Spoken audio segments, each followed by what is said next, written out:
In today's video, I'm going to teach you how to effectively utilize the Knowledge Base module within your Zoho Desk account for self-service support. Getting started is straightforward and incredibly helpful in enhancing your customer support operations.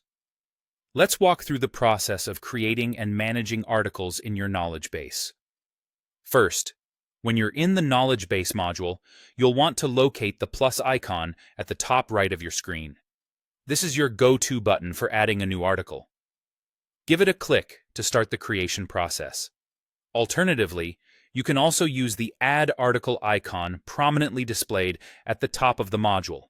Either method will get you where you need to be. Once you've opened up the new article creation window, you'll need to fill in some mandatory fields. Start with a clear and concise title. It should accurately reflect the content you're about to provide. Next, the article content itself.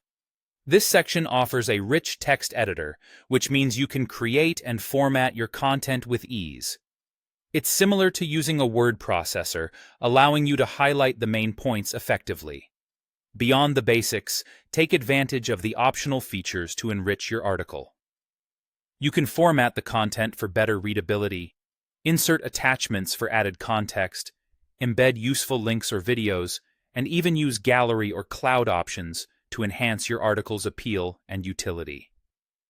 These additions can significantly improve the user's experience and understanding.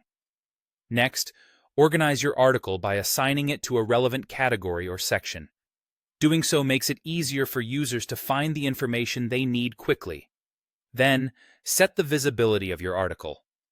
You have three options here. You can limit access to only agents, make it available to registered users, or open it up to all users.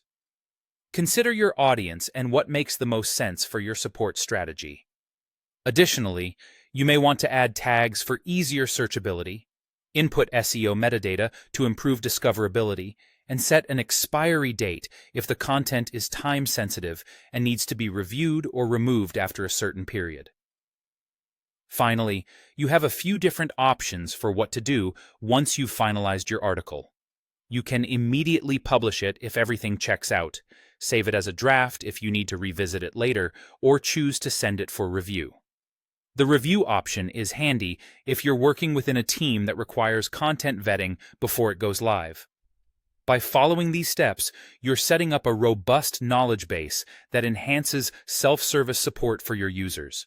Remember, well-organized and informative content doesn't just reduce the volume of support tickets, but it also empowers users to resolve their issues independently, leading to greater customer satisfaction.